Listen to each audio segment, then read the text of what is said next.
filming inside of my living room. But lately, the past couple of days, I really haven't been feeling myself. My spirit has been a little down. I actually went through something. I had been going through something with a certain family member of mine. Yesterday was like a really bad day for me, so I wasn't even actually going to film. I promised myself that no matter how I felt or what type of mood that I'm in, I need to get, my channel up and going. I've been procrastinating on it for a long time, and each time that I feel like I'm not in my best state, I don't, want to film. So I just had to push myself today to actually start filming. Usually I like filming in my living room. I like dressing up and doing my makeup. I didn't even feel like doing that. I got my hair tied, no makeup today, natural, in my natural state. So today's video is gonna be about how I deal with my anxiety and depression. So I started dealing with anxiety and depression when I was about 12 years old. And during that time, I just felt very alone. I felt like I didn't really have anybody to talk to, and that's how my depression started to come about. I didn't grow up in a two-parent household. My father passed away when I was a baby. He passed away when I was about 1 year old. My mom raised me and my siblings, as a single mom. A lot of the time she had to work a lot, so we were back and forth from different family members' houses. So she didn't really have that one-on-one time to give us because she had to work a lot.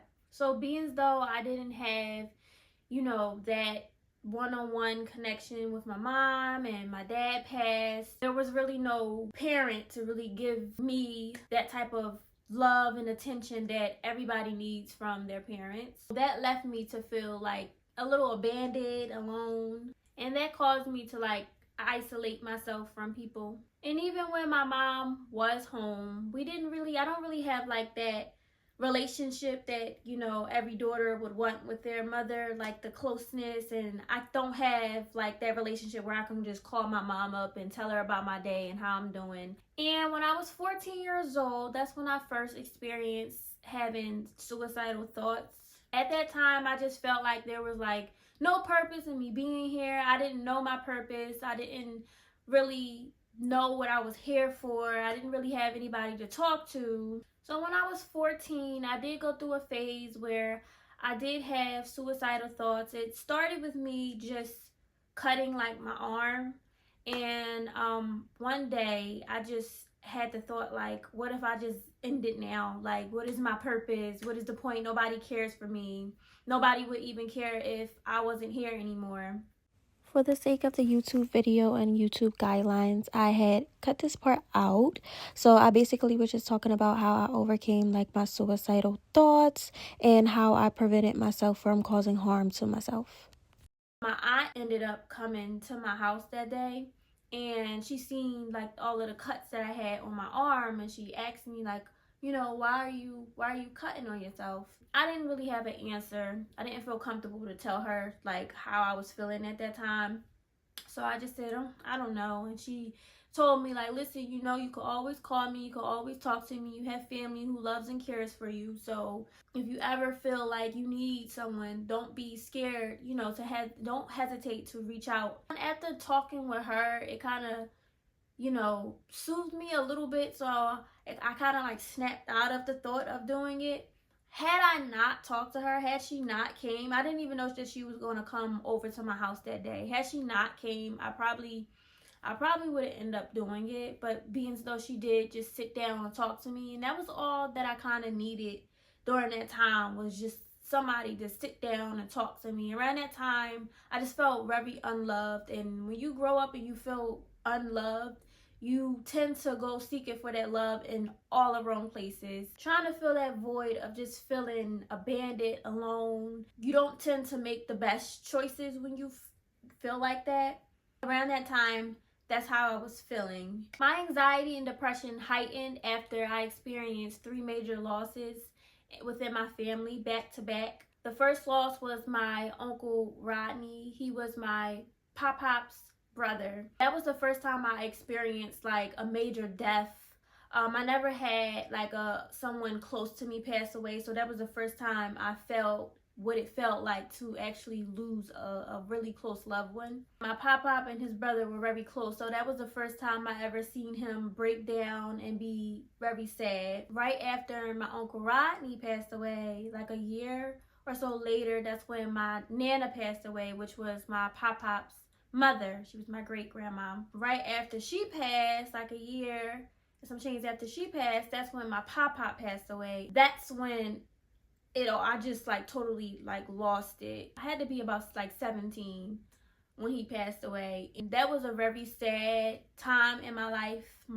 That was where I could say I was literally at my lowest, because my grandfather and my mom, helped raise me and my brother up when my dad passed away. So they kind of like took that place, and helped my mom take care of us. So to lose him, it's like when you experience a death, a part of you dies with them.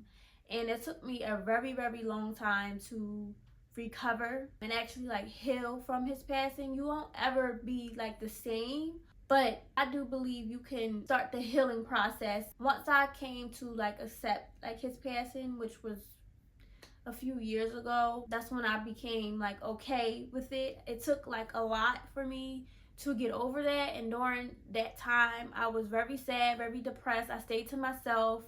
I turned my phone off. I didn't want to speak to anyone, and I was like that for like a good 2 years. And during my teenage years, I didn't really have a healthy way of coping. My way of coping was going into like a deep depression, staying in my room, binge watching TV shows, binge eating, isolating myself from the world, not talking to anybody. That was my way of coping with my depression. And after the passing of my grandfather, that's when I experienced like a lot of anxiety, because anytime someone would call me, specifically my brother, because when my papa passed away, he was the one who had called me and told me that my papa passed away. So for a very long time, he doesn't even know this. He won't even know until he watches this video. But for a very long time, anytime he would call me, I would not answer his phone calls, because I would think that he's calling me to tell me something bad again.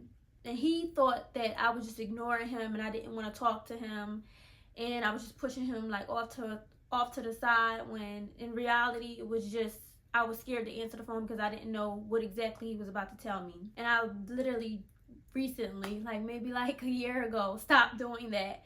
So me and my brother are like very close now, but during that time I was like a little, I wasn't upset that he told me, but I was just very hurt at that time, and I just couldn't take like answering a phone call from him because I was scared as to what he was going to tell me.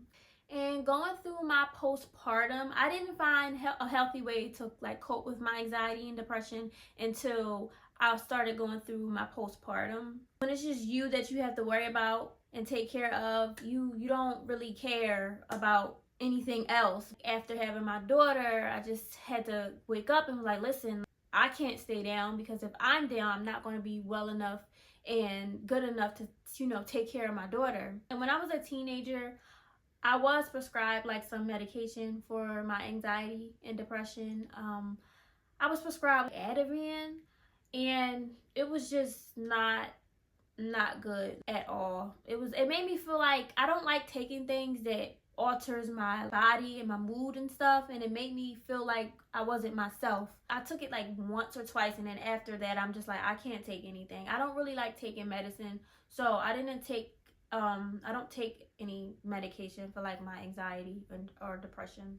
But I did find healthy ways to cope. Before I even had my daughter, I did used to work out. I used to work out like here and there. But after I had my daughter and I really started going to the gym, I found it therapeutic. It was my way of coping with like my anxiety and depression. It was very therapeutic, very soothing, and I actually liked it. Going to the gym is not something that you just do and you just go and, oh yeah, I worked out. No, you gotta make it like a habit if you want to take it like seriously. And I made it a habit to work out. I found it was a good way for me to relieve stress.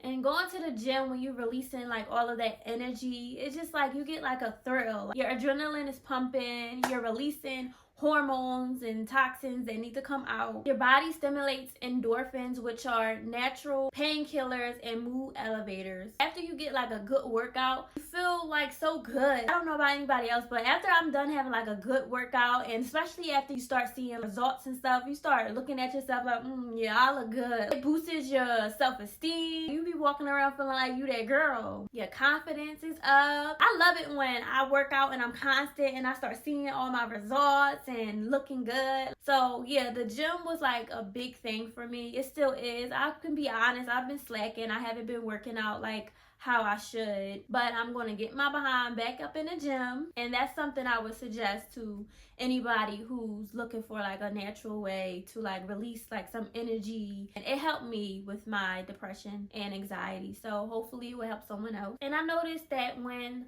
I started taking walks outside, it's just something about being in your singleness and your soloness and just being alone. When you're alone, you get to think straight and you get a clear mind. There's nothing but you, so you have some peace of mind and some quietness. Sometimes I just will sit and meditate. It helps me to clear my thoughts, get a clear mind, and think straight. Another thing that I did to help me with my anxiety and depression was I started eating healthier. I noticed when I was eating a whole bunch of junk food, candy, chips, fast food, all of that does not help with your anxiety and depression. If you're already suffering from it and you're already eating like crap, you're gonna feel like crap because you are what you eat. So if you're eating bad, you're gonna feel bad, and you're gonna have like less energy, you're gonna be sluggish, you're gonna be more tired. And on top of that, if you're consuming a lot of bad foods and stuff, you're gonna have a whole bunch of health conditions and health problems. So once I started eating better and stopped consuming like so much fast food,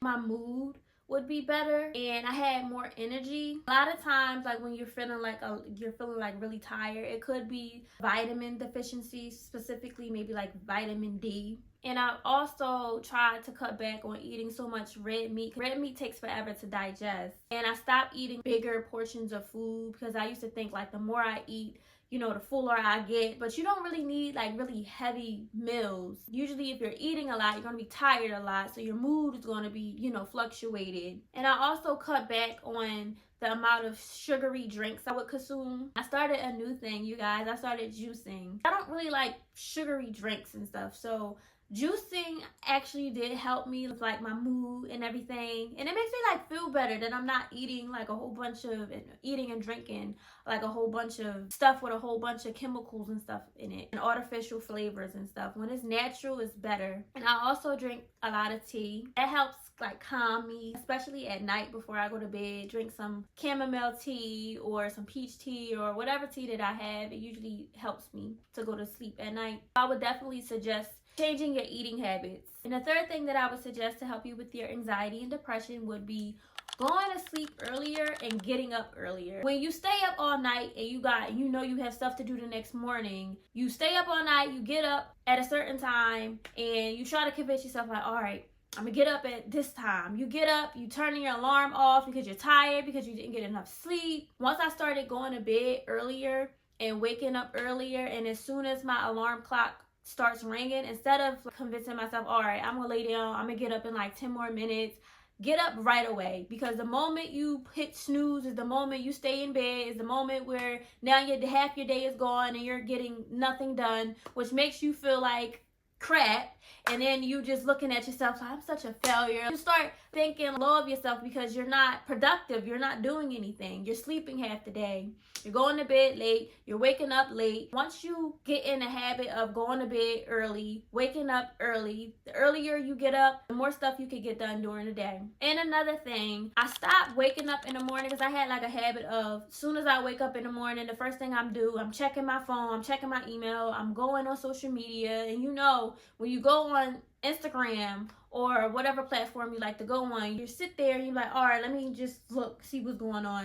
Next thing you know, you've been on Instagram for like 2 to 3, 4 hours. That's not good. When you're just sitting there on Instagram all day or on social media all day, all you're doing is watching other people live their life, and then you'll start comparing what you're doing to what everybody else is doing, and you seeing everybody else be productive and everybody else living the type of lifestyle that you want, and now you feel bad. Like, you feel like crap, you feel like a failure, you feel like you're not gonna get nowhere in life. That's when you start feeling like a little jealous of and envious of like other people and what they're doing with their life. In reality, all you gotta do is get up and go chase it and stop worrying about what everybody else is doing and focus more on yourself. Because social media is gonna make it look like their life is so easy, so happy. Right after they're done filming or turning their camera off, I guarantee you they're going through the same things, some of the same things you're going through. It's not broadcasted and shown, because don't nobody really want to tell the world, what they're going through and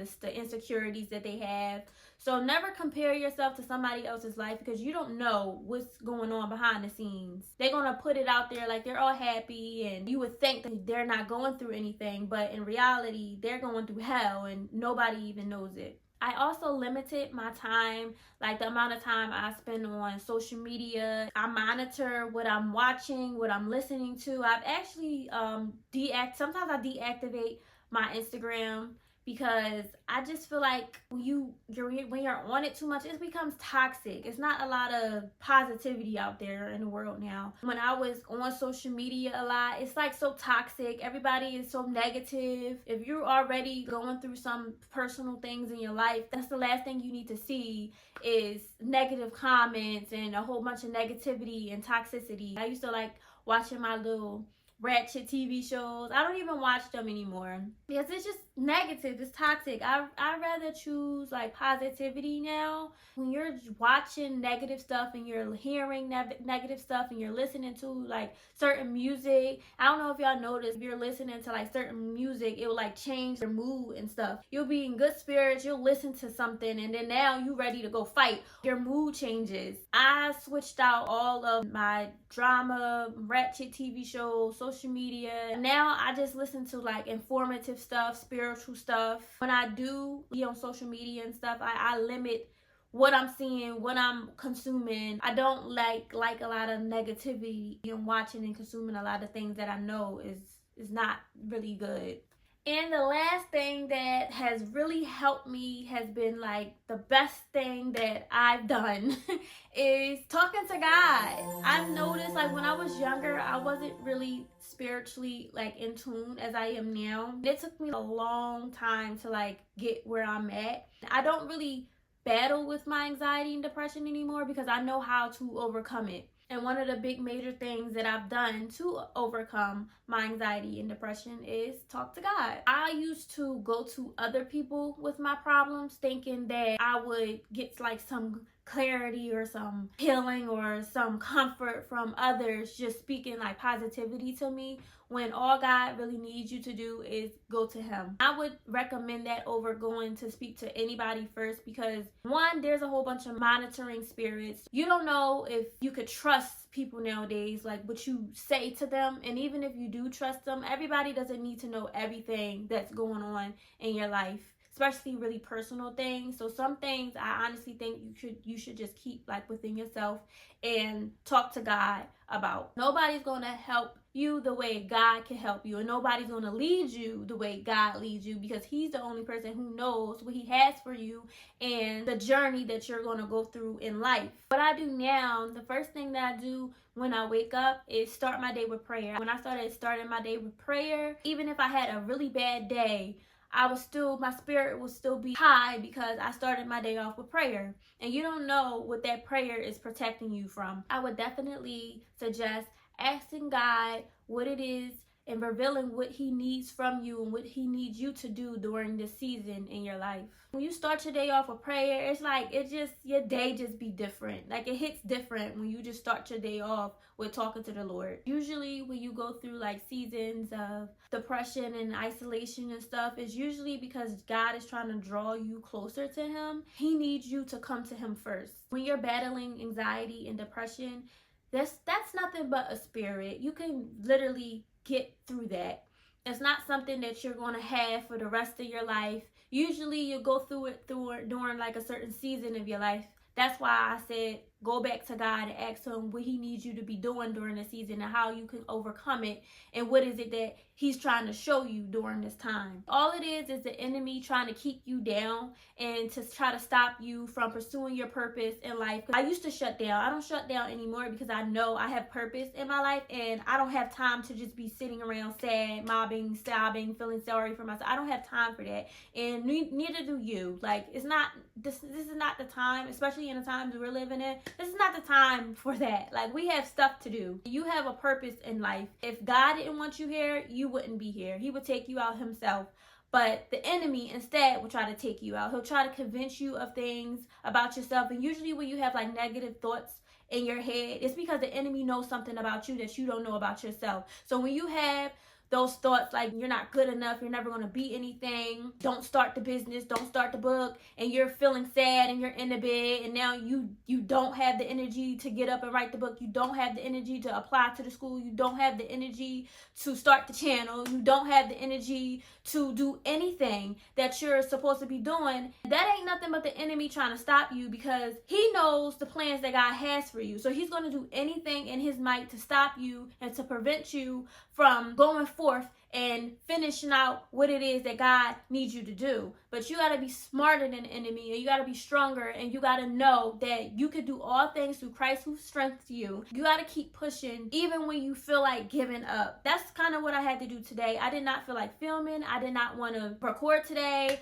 All I wanted to do was stay in bed, watch TV, and eat. And then I remembered, like, that's what I used to do in my past. I'm not going back. I don't have time for that. And neither do you. So get up on your good foot. You gotta confuse the enemy sometimes. Like, cause he'll keep you down. He'll try to convince you that you're worthless. Nobody cares for you. Baby, you are highly favored, okay? And that's why he's after you so much. He's nothing but him being after your faith. And once he's gotten your faith, then that's it. But you gotta push through. Even when you have those times where you feel alone, you feel like cast out, and you feel like nobody cares about you, God cares about you. There's people out here who do care about you. Don't ever give up on yourself. Don't ever stop pursuing your dreams. Don't shut down like how I used to do and just be stuck in the bed, stuck in the house, isolating yourself from the ones who honestly do love and care for you. You just gotta like shake it off. It's hard. You're gonna have days where you just feel like giving up, because I have a lot of times where I just feel like giving up and not pushing through. I know that's nothing but the enemy, and I'll be darned if I stop what it is that God has and I don't reach my purpose in life because the enemy spoke a word and planted a seed of doubt in my mind that caused me to be delayed and caused me to miss my purpose in life. When you confuse the enemy and you start fighting back and you start fighting against those thoughts, fighting against them negative doubts and fighting against your fears, the enemy sees you still prospering, still getting up, still going after what God has for you. He'll be looking like,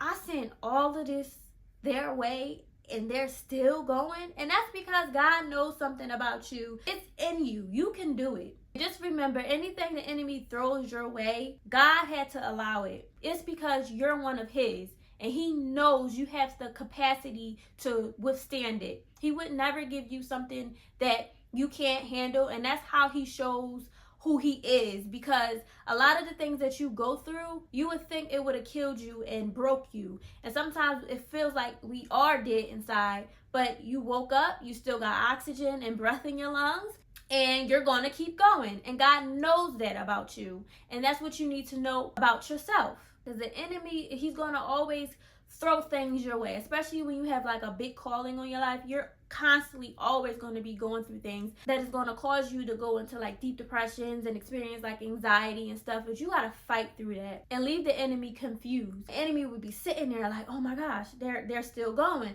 and God will be looking like, yeah, because that's one of mine. And when you're one of those chosen ones, you're never going to stop going, and God will send help, and you will not be going through these seasons forever. This too shall pass. I actually had got like a tattoo. I'll show you guys. I had got this tattoo. It says, "This too shall pass." I got that some years ago when I was going through, you know, my anxiety and depression, and I just needed it. So anytime I go through anything and I'm having like a rough day or going through a rough time in my life, all I do is like look at that tattoo and remind myself that God is within me and I will not fail. And that is a word to you too. And I wanted to end this video with a closing scripture from 1 Peter chapter 5 verses 6 through 9, and it reads, "Therefore humble yourselves under the mighty hand of God, that he may exalt you in due time, casting all your care upon him, for he cares for you. Be sober, be vigilant, because your adversary, the devil, walks about like a roaring lion, seeking whom he may devour. Resist him, steadfast in faith, knowing that the same sufferings are experienced by your brotherhood in the world." I don't know who that was for, but that was also a word for me. Although I wasn't in the best of spirits today, I just felt called to just make the video anyway. Make sure you guys like, comment, and subscribe, and stay tuned for my next video. I hope you know for the tagging. You know this cookies for the bagging.